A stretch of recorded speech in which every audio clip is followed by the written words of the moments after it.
He never forgets the moment she goes silent. Not because she yelled, not because she slammed the door, but because she simply vanished without explanation, without a single note to soothe his unraveling mind.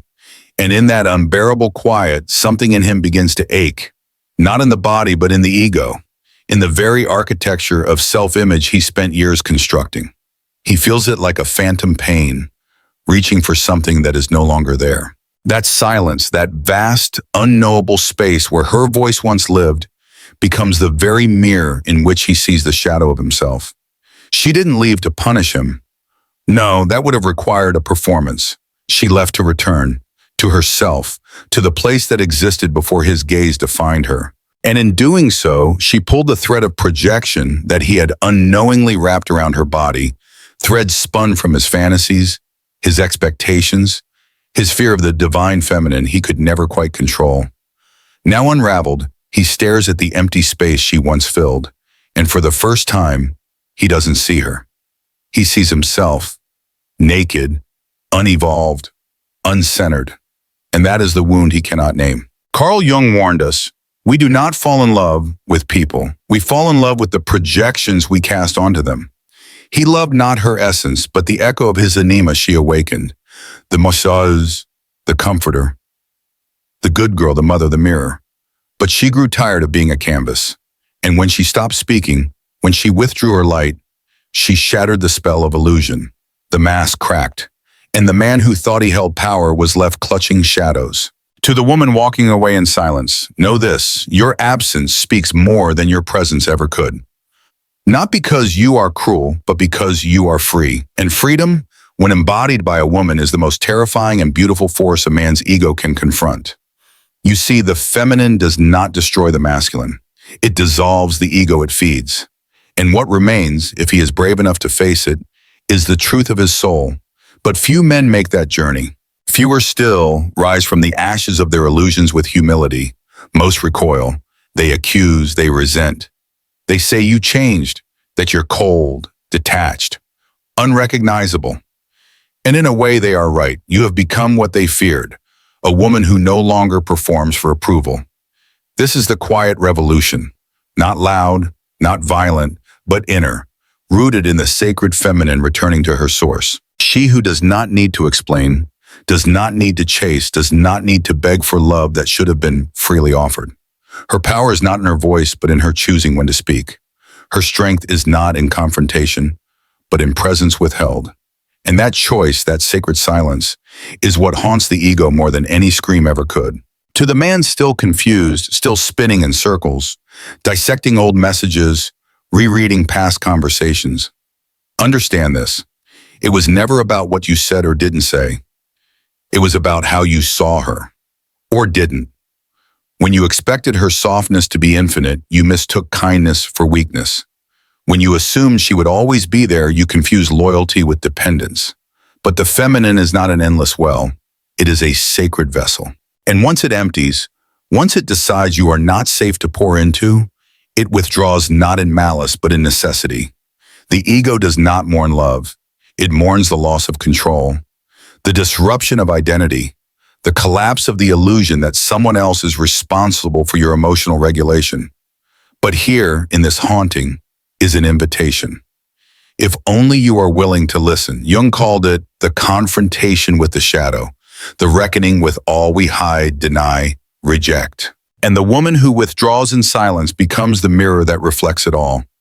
Every unresolved wound, every mother complex, every fear of inadequacy, every unexamined belief about love and possession. She no longer absorbs it. She no longer rescues you from it.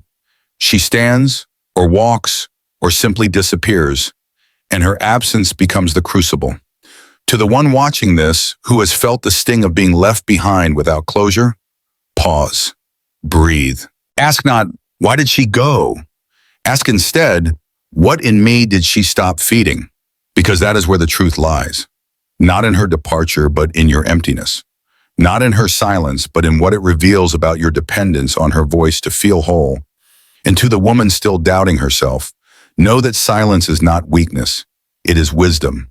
It is the choice to not cast pearls before the unready. It is the sovereign decision to withhold your nurturing until it is met with reverence, not entitlement. You are not responsible for his awakening, but you are allowed to be the catalyst. In the myths, the goddess disappears into the underworld not to punish the world, but to renew herself.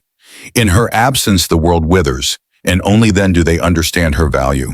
This is not manipulation, it is mythology. It is the soul's ancient language reminding us that presence must be earned, not assumed. Marcus Aurelius once wrote, "The best revenge is to be unlike him who performed the injury." Let that be your mantra. Let your silence not be bitter, but sacred. Let it be the sound of you returning to yourself. Because in the end, no closure is more powerful than a woman who simply moves on, with grace, without warning, and with a heart that no longer needs to be heard to feel whole. And he will feel it. Not in the moment, but in the void. In the nights when his thoughts grow louder. In the echoes of your laugh he can no longer summon. In the mystery of your becoming, untouchable, unreachable, uninterested in being saved. For that is the feminine when she awakens. Not a damsel, not a temptress, but a storm cloaked in silence. A force that needs no validation. A presence that leaves a scar on every man who mistook her softness for permanence. She does not turn back. Not because she holds resentment, but because she holds herself. The woman who has walked through her own shadow does not plead to be understood by someone who never tried to see her in the first place. Her silence is not a tactic. It is her natural state when chaos no longer deserves her voice. And that quiet, that unbearable stillness that replaces the predictable rhythm of her attention becomes an unfamiliar landscape he cannot navigate. For the man who relied on her emotional labor to sustain his illusion, this void is not just lonely, it's devastating. But devastation is the beginning of awakening. Jung knew this. He wrote that there is no coming to consciousness without pain. The wound must be faced, or else it festers in the unconscious, projecting itself onto everyone who comes close. The woman becomes the screen onto which his inner child, his unresolved guilt, his unmet mother are all cast. And when she walks away, she tears down the screen. Now he's left with the raw image of himself, and it is not flattering. It is not grand, it is not whole. The man who once called her too much begins to crave the very intensity he once rejected. The softness he deemed inconvenient becomes the balm he can't find in anyone else. But she is no longer a salve for the wounded masculine.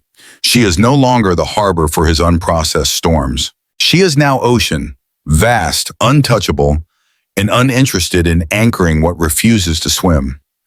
He remembers the way she used to look at him, not with need, but with hope. And that hope, he realizes, was never truly seen. Because he was too entangled in his own image, too wrapped in the persona he had crafted, the mask of the provider, the intellectual, the good man. But the persona, Jung reminds us, is only a fragment, the curated face we show the world to survive. And the woman who truly sees has no patience for fragments. She demands wholeness, not perfection, but truth, vulnerability, willingness.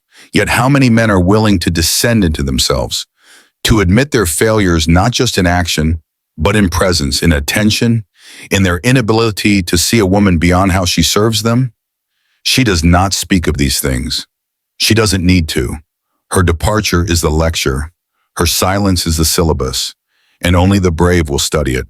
Because here is what most never understand. She didn't leave the man. She left the mirror. The exhausting, distorting mirror of his needs, his moods, his triggers.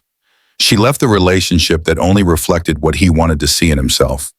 And when she withdrew, the fantasy shattered. Now all he has is the memory of a woman who stopped being his mirror and became her own flame. You, woman, if you feel this, know that your silence is not emptiness. It is full of answers. It is full of your reclaimed intuition, your reawakened boundaries, your sacred refusal to keep explaining yourself to someone who never listened. You are not abandoning him. You are returning to the temple of your own voice. And in that temple, only those who enter with reverence may speak. Seneca once said, "It is not that we have a short time to live, but that we waste much of it." How many years have you wasted trying to get a man to understand a language he never intended to learn? The language of depth, of emotional fluency, of subtle shifts in sacred no's. You spoke in nuance, he answered in avoidance. You gave symbols, he demanded certainty. And now he wonders why you stopped speaking, why your warmth turned to winter, why the door closed so softly but so finely. Because silence, when born of wisdom, is not cruel, it is ceremonial. It is a rite of passage, the final offering before the rebirth. And yes, he will search for you, not because he loves you, but because the version of himself that existed in your presence no longer exists. He does not miss you, not fully.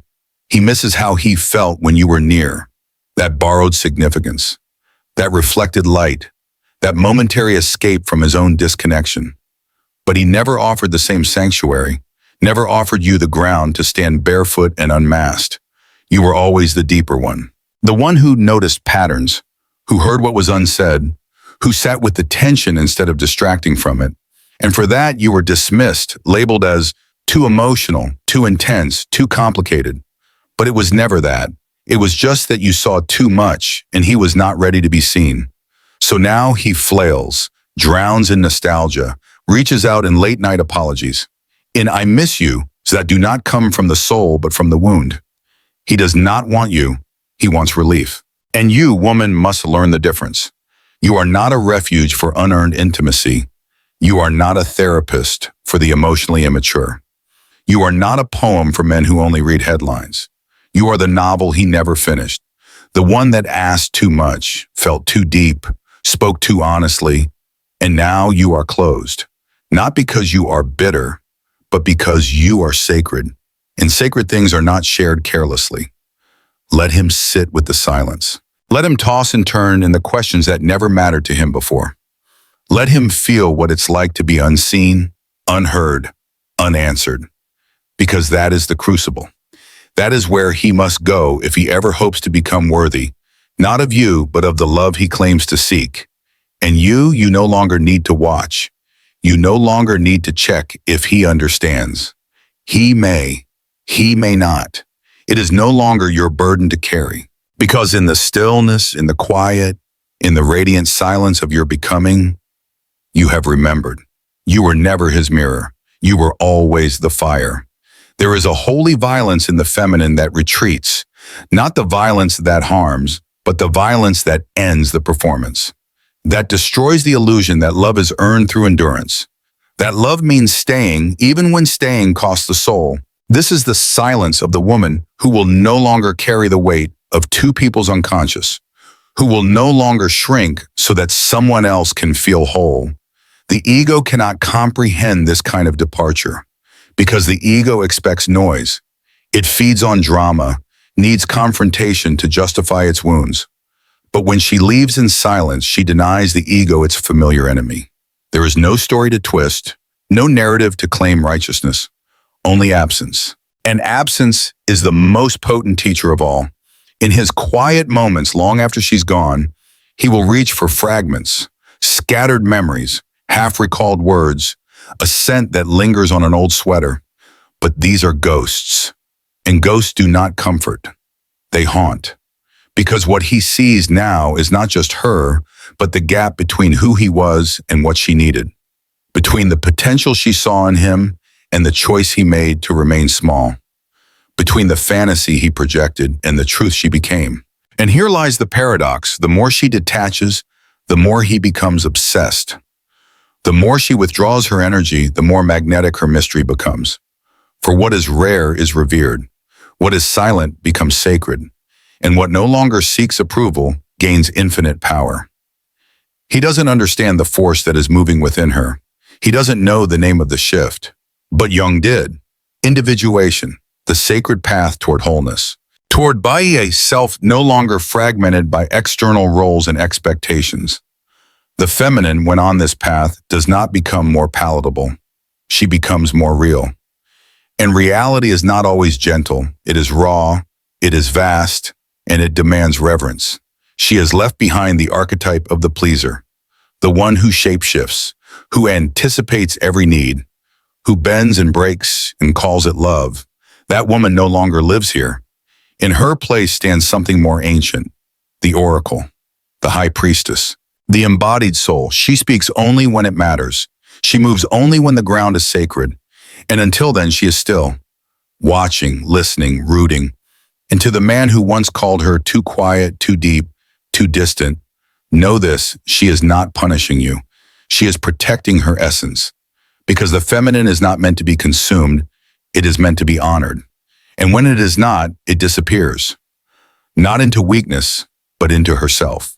This disappearance is not a void, it is a return. The Stoics knew the power of restraint. Epictetus taught that mastery is not reacting to what you cannot control. She has mastered this art. She no longer reaches to explain her silence. She no longer contorts herself to be understood by someone who cannot even hear their own soul. And in that restraint, she becomes immovable, not cold, but contained. He sees her now in other women, but only in flashes, a turn of the head, a tone of voice, a softness that doesn't quite carry the weight hers once did. And every time he reaches out to replicate the feeling, he finds only reflections, never the source. Because she was never just a woman. She was the mirror that demanded he see himself. And he shattered it. And mirrors, when broken, do not reflect the same way twice. In his dreams, she comes to him not to forgive, not to return, but as a symbol. Jung wrote that the unconscious communicates in symbols, and the feminine, when integrated, becomes the greatest symbol of all.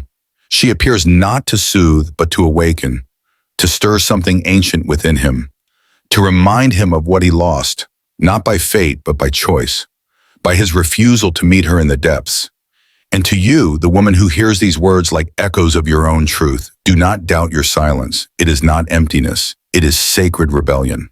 It is the fire that no longer burns for someone else's comfort. It is the temple within which your voice will return, not as a whisper, but as thunder.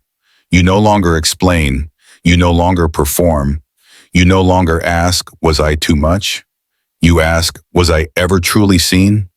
The answer lies not in his apology, but in your embodiment, in the way you walk now with a spine straight from centuries of survival, in the way you dress not to attract, but to reflect your becoming, in the way your gaze no longer scans the room for recognition, because you already know who you are. And yes, you will be misunderstood. Power always is. Men will call you mysterious, unavailable, intimidating. Let them. For the feminine is not here to soothe egos. It is here to restore balance. And balance requires boundaries. Let him feel the weight of your absence. Let him walk through the halls of his own silence. Let him discover that what he thought was ordinary was in fact extraordinary. And let him sit with that knowledge, not because he deserves your pain, but because he must earn his healing. The woman who reclaims her silence reclaims the axis of her power. And from that still point, she begins again. Not softer, but truer. She no longer waits. That is what changes everything. The wait was never about time. It was about belief. A belief that if she gave more, he would finally see. If she softened more, he would finally listen. If she stayed long enough, his heart would open.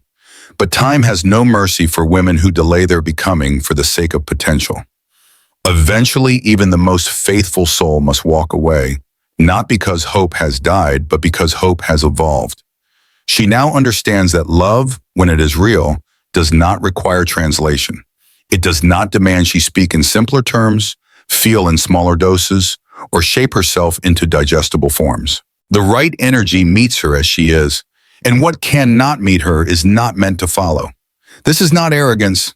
This is alignment. The feminine is no longer at war with herself.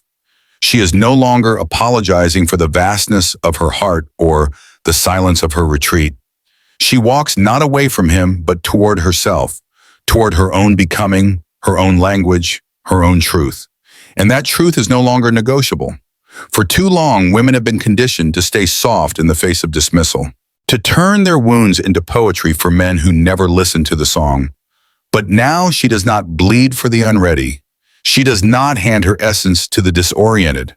Her love is no longer free to those who confuse consumption with connection. It is sacred, and it is earned.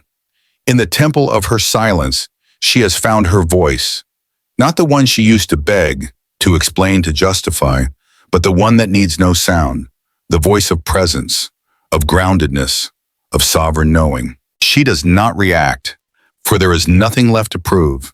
She does not chase, for there is nowhere else to go but deeper into her own soul. And yes, he will try to return, because men always feel the shift before they understand it. They sense when the thread that once tied her to them has been cut, not by drama, but by truth. They feel the energetic distance, the quiet in her gaze, the calm in her detachment, and they panic, not out of love, but out of loss, not out of desire, but out of displacement. Because when a woman who once mirrored his worth no longer reflects it, he must face the question, who am I without her light? But it is too late. Not because she holds resentment, but because she holds wisdom now. She knows that apologies cannot restore what was broken by neglect. That longing is not love. That memory is not presence. And that regret is not transformation. Jung spoke of the anima, the inner feminine in every man. When a woman awakens this within him, he becomes captivated. Not by her body, but by the feelings she evokes, the wholeness, the warmth, the mystery. But if he projects that anima outward without integrating it, he becomes addicted to her instead of discovering himself. He clings, he idealizes, he obsesses. And when she steps back, he feels like he's lost a part of himself, because he has. But it was never hers to carry. His wholeness is his responsibility, his healing is his path. And she cannot walk it for him. She can only inspire the journey by refusing to carry his weight any longer. And this is what the silence teaches him. Not in words, but in absence. That she was not the fantasy he wrapped around his loneliness. That she was not the savior he disguised as a lover. That she was not a dream to be consumed, but a soul to be honored. And when he failed to do so, he lost not just a woman, but the mirror to his own evolution. To the woman listening, never confuse your capacity to love with the responsibility to be misunderstood. You are not obligated to stay in spaces that reduce you. You do not owe your softness to those who weaponize it. Your silence is not weakness. It is the threshold of your next becoming. There will be others, men who see you and want you not as a projection, but as a presence. Men who have met their own shadows and won't run from yours. Men who will not ask you to become smaller so they can feel bigger. And when they come, you won't need to speak loudly. They will hear you in the quiet, feel you in the stillness, meet you in the depths where language dissolves. But for now, this silence is yours. Protect it. Cherish it. Let it refine you. He may call, he may plead, he may say he's changed, but you know better. Because change does not come from fear of loss. It comes from love of truth. And until he loves the truth more than the comfort of his illusions, he will continue to chase ghosts of you and women who do not carry your fire. Let him chase. Let him realize that you were never too much. You were simply too real. Let him see that your absence was the final lesson he refused to learn while you were still near. And let your silence be the echo of a woman who no longer waits. There comes a moment when she no longer explains herself, not because she has no words, but because her soul has outgrown the need to be understood. That is the moment he feels it deepest, not the storm of her anger, but the stillness of her detachment, because the feminine in her is no longer tethered to his awareness. She has stopped trying to be seen by someone who only ever looked at her through the cracked lens of his own fears. And in that release, something irreversible occurs. She becomes untouchable. Not in body, but in spirit. This is the true silence that haunts the male ego, not the absence of sound, but the absence of emotional gravity. The weight of her attention, once so constant it became invisible, has now lifted. And he floats, unmoored, disoriented, reaching for a tether that no longer exists. The validation he once received without earning now eludes him. Her love was not withdrawn in spite, it was withdrawn in sovereignty. And that is what breaks him. Because it wasn't just her affection he lost. It was his reflection. She had reflected the best in him, the promise of who he could be. Her eyes carried the belief that he might grow into his depth, confront his wounds, rise into his potential. But he mistook that belief for obligation. He thought her loyalty was endless, that she would always explain, always forgive, always wait. He thought wrong. The woman who embodies the Jungian feminine knows the difference between compassion and self-abandonment. She can sit with the pain of another, but she will not bleed to prove her empathy. She can love deeply, but she will not die in someone else's emotional war, because she has seen what happens when she forgets herself in the name of trying one more time. She has paid the price for carrying what was never hers to hold, and now she has chosen something higher, herself. This is not the self of ego, but of essence, the self that Jung called the totality of the psyche. It is not performative. It is not pleasing. It is not defined by a man's perception. It is formed in the crucible of individuation, through solitude, through loss, through sacred rebellion. She does not reject love. She redefines it. And in doing so, she reclaims what was always hers, her inner authority. He, on the other hand, must face his shadows alone now. The shadow, as Jung described, is everything we refuse to acknowledge within ourselves. And when the woman leaves, she takes with her the distraction, the emotional caretaker who absorbed his denial. Without her, the mirror becomes internal. He begins to see the rage he once deflected onto her, the avoidance he once labeled as her neediness, the emotional immaturity he cloaked as logic. And in that seeing, he has two choices: blame her or meet himself. But the ego rarely surrenders without resistance. It flares, it attacks, it scrambles to reclaim control. He may lash out, rewriting the past to protect his pride. He may say she was unstable, dramatic, ungrateful. He will tell himself these lies not because they are true, but because the truth requires transformation. And transformation is terrifying when you've built your identity on the illusion of power. Power over her, power over the story, power over himself. But that illusion dissolves in her silence. She no longer gives him a role to play, no longer provides the cues for his performance, no longer fills in the blanks of his emotional script. And now the play ends, the stage empties, and he is left, not with applause, but with echo. The echo of everything he didn't say, everything he said too late, everything he said too easily when her love was convenient and constant. He will remember the tone of her voice when she still hoped, the softness in her eyes before it hardened, the moment she began to detach. But he didn't notice, or worse, didn't care. Until the silence. Silence is not the end. It is the beginning of reckoning. It is where the psyche begins to restructure, where the soul begins to differentiate between projection and presence. And for the woman who has walked this path, silence becomes her teacher. It teaches her who she is without the noise of external demand, without the pressure to be desirable, without the ache to be chosen. In this sacred hush, she rediscovers her rhythm. Her laughter no longer requires an audience. Her beauty no longer waits for compliment. Her value no longer dances for approval. She becomes complete, not because someone else completed her, but because she remembered. She was never incomplete. The world will call her cold, but that is because the world confuses boundaries with bitterness. In truth, she has never been warmer, only more discerning. Her silence is not a wall, it is a filter. It does not shut out love, it protects it. It waits for what is true, what is earned, what is conscious. So to the man who finds himself haunted by her absence, know that what you miss is not her body, her voice, her smile. What you miss is what she awakened in you. And now it is yours to awaken alone. This is not punishment. It is grace. Because she left not in hatred, but in hope. Hope that her silence might do what her words could not. That the void you might hear yourself. That in her absence you might meet your shadow. That in the pain you might grow.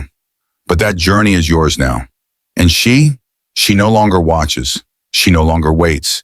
She no longer wonders if you will follow. She walks, not away, but forward.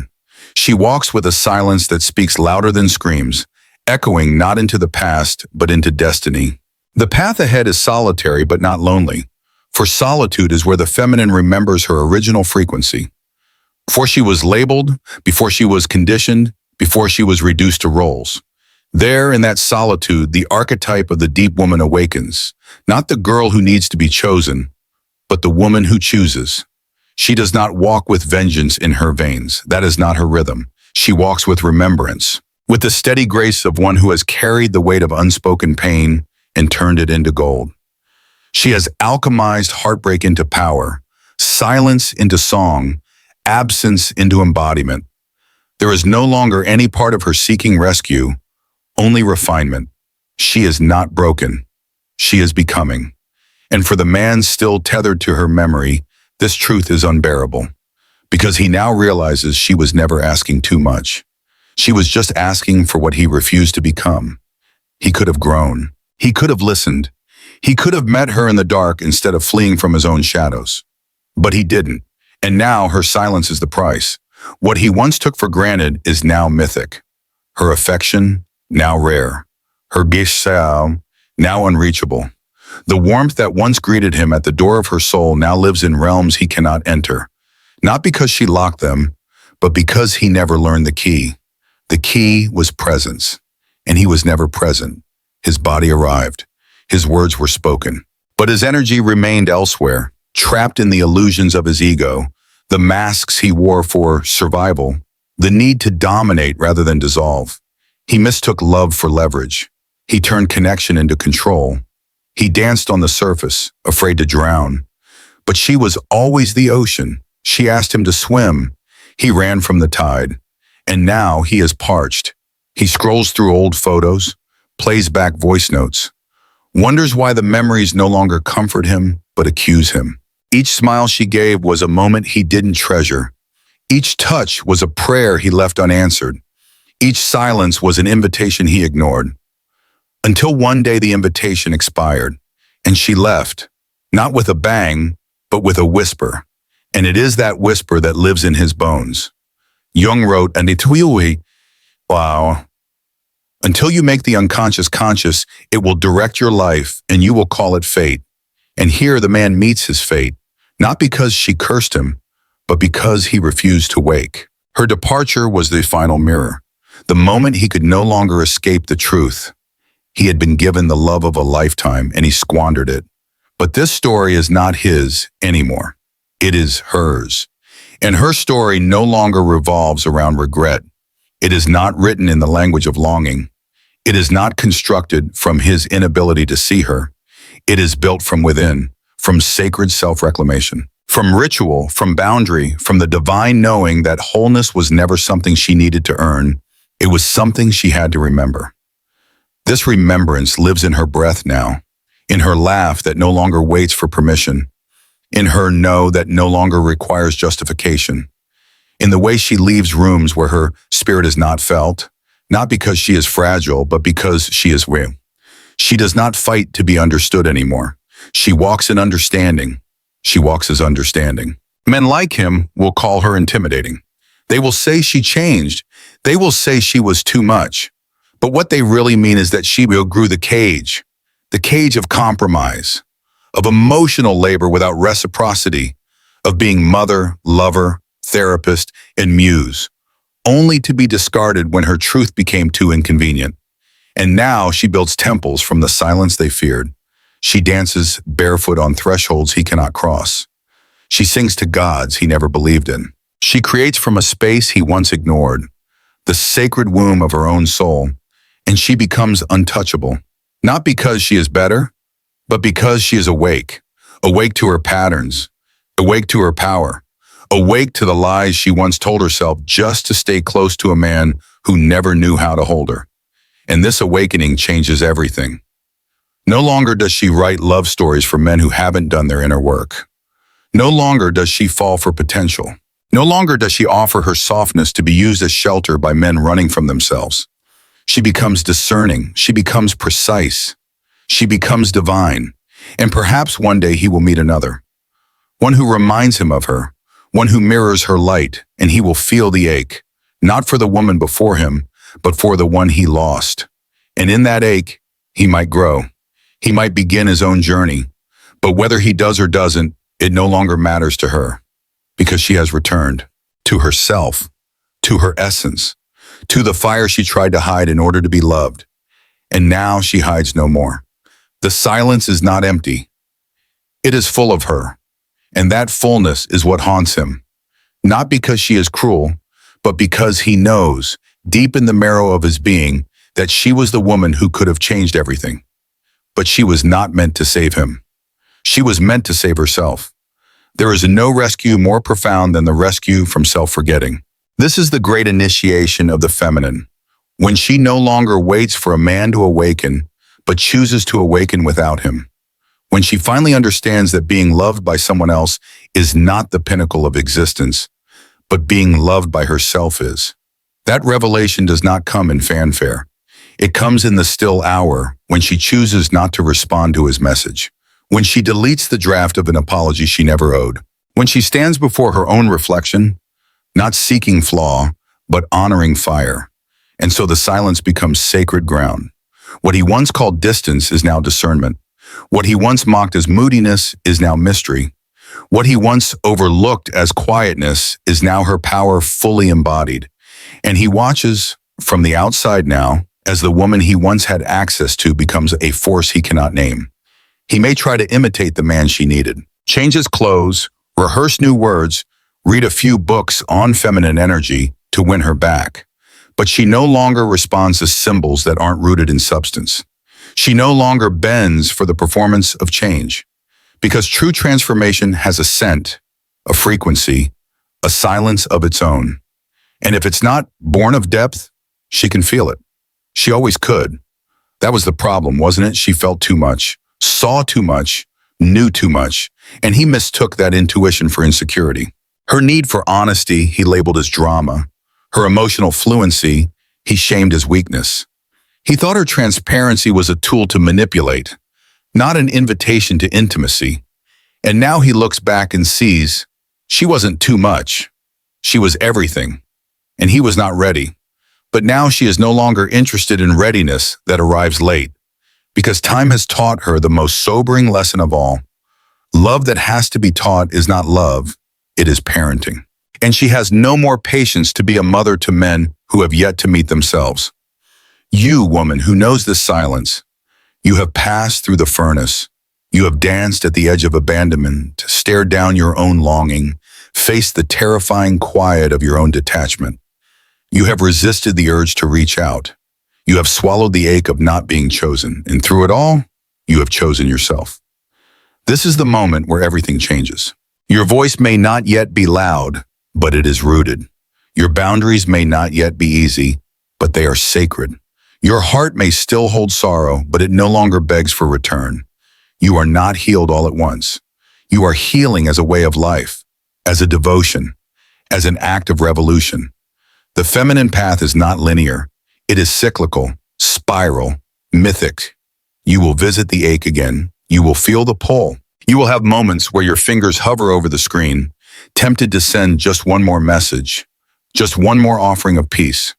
But you will remember. You will remember the silence, not as punishment, but as proof that you have risen above your former pattern, that you are no longer the woman who performs love to earn crumbs. You are now the woman who embodies love and expects it to be met, not managed. And should he come back, and many do, they come not with humility, but with hunger. They don't miss you. They miss the version of themselves they were in your light. But you are no longer a light for others to feed on. You are the sun that rises for no one's permission, the flame that burns for its own radiance. There are men still who will look at a woman like you and say, she's difficult, closed, jaded. Let them speak. They are not your mirror anymore. Their inability to understand is not your failure. It is your filter. You no longer translate your truth for those who refuse to hear the original language. You walk into rooms differently now, not because you want to be seen, but because you already see. You carry yourself like someone who has faced herself in the dark and did not flinch. You wear silence like silk. You answer only to resonance. This is the rewilding of the feminine, no longer the sacrificed lamb, no longer the good girl waiting for love to be earned through martyrdom. She is now the untamed one, the lioness, the priestess, the woman who leaves, not because she stopped loving, but because she started listening to her body, to her dreams, to the voice that was once drowned out by his validation. That voice now leads her. And that voice is unafraid of solitude. It knows that silence is not the absence of love. It is the presence of truth. That to be alone is not to be unloved, but to be unowned. That sometimes the truest form of intimacy is choosing yourself when everyone else has walked away. So let them misunderstand, let them rewrite the narrative, let them call your silence rejection. You owe them nothing, not closure, not softness, not explanation. You are not a chapter in his redemption arc. You are your own ending, your own beginning. The silence is your ceremony. There is a holiness to the woman who walks without sound, who no longer cries to be heard, who no longer knocks at doors that never open fully. She becomes a prayer only the worthy can hear. Not a prayer for mercy, but for truth. Not a plea, but a declaration. And in her silence, the world begins to listen in ways it never did when she screamed.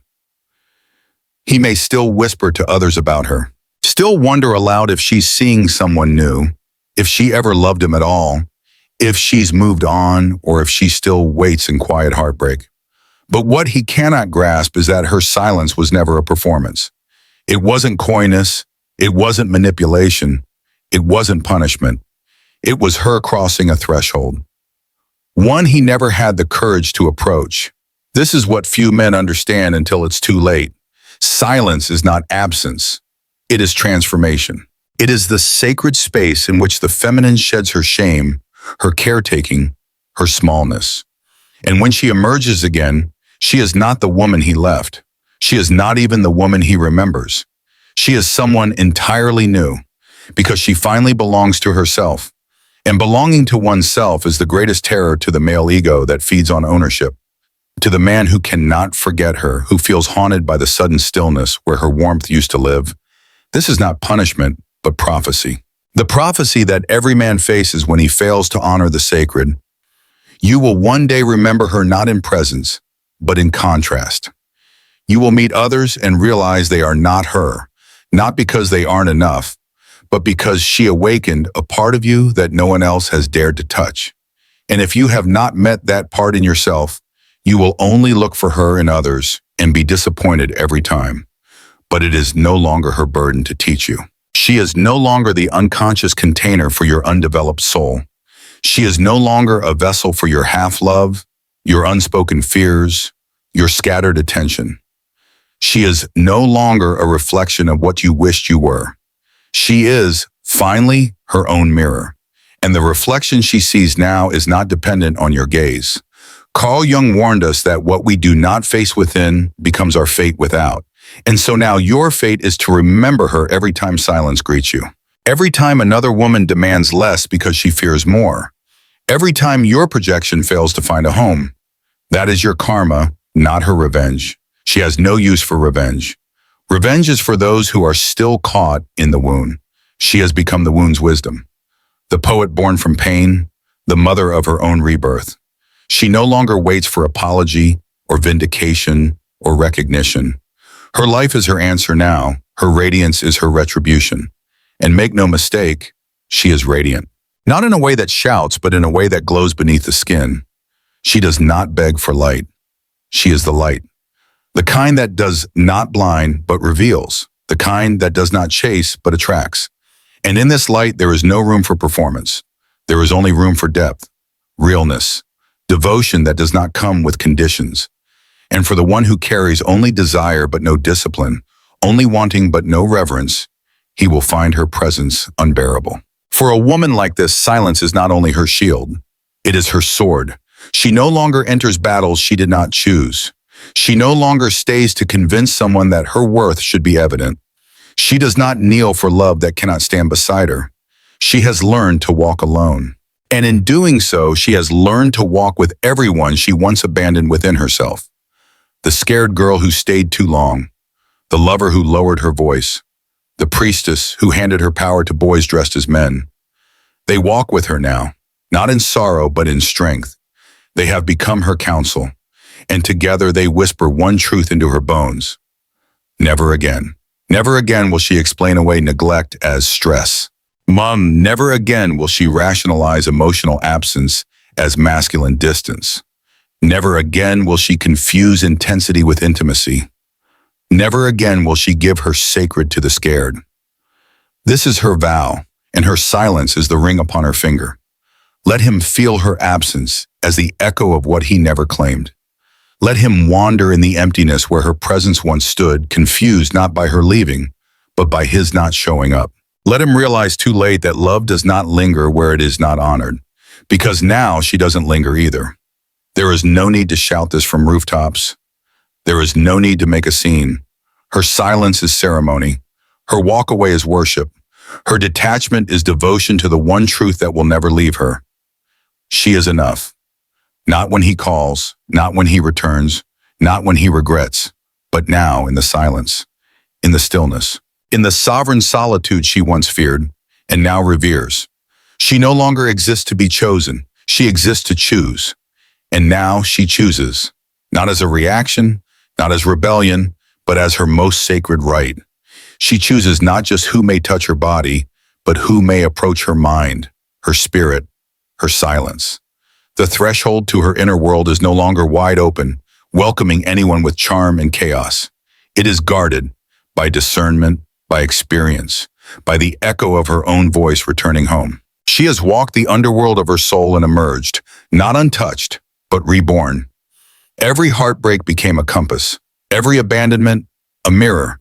Every silence she endured, a song that taught her the rhythm of her own breath. She has learned that healing is not a straight line, but a spiral staircase. And at each level, she shed another illusion, another mask, another story someone else told her about what it means to be loved. She is no longer available for love that asks her to shrink, no longer reachable by those who only want access, not intimacy, no longer open to the illusion that effort means intention, or that words mean worth. She now waits for actions that align with soul, for presence that holds silence, for eyes that do not just look, but see. And when she chooses now, she chooses from her wholeness, not her wound. This is the final transformation, not the woman who walks away to punish, not the woman who silences herself in bitterness, but the woman who has become so full of her own essence that she no longer fits into the stories that once defined her. There are men who will still try. They will come bearing gifts, sweetened words, promises tied in pretty bows. They may even quote Jung, speak of shadow work, say they've done the healing. But she sees now, not with her eyes, but with her nervous system. Her body is the oracle, her boundaries, the scripture, her silence, the gospel of every woman who had to leave herself to be loved. And now she never leaves herself again.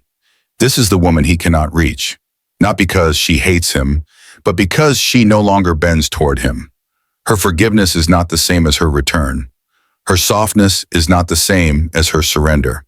And her silence now is not absence, it is abundance, because she speaks in presence, in the way she pours her tea without rush, in the way she wakes before the sun, not to serve, but to center, in the way she touches her own skin with reverence, in the way she fills rooms, not with volume but vibration.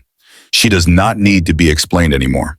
She is not a puzzle to be solved by the emotionally uninitiated. She is not a mirror for a man's awakening. She is not a chapter in his epic. She is her own myth, written in the language of stars and scars and sacred boundaries. And that is what he will never forget. Not the sound of her laugh, not the way she moved, but the moment he realized she was not asking him to be perfect. She was asking him to be present. And when he wasn't, she left. Not with anger, but with elegance. Not with vengeance, but with vision. She saw beyond the potential. She saw the truth.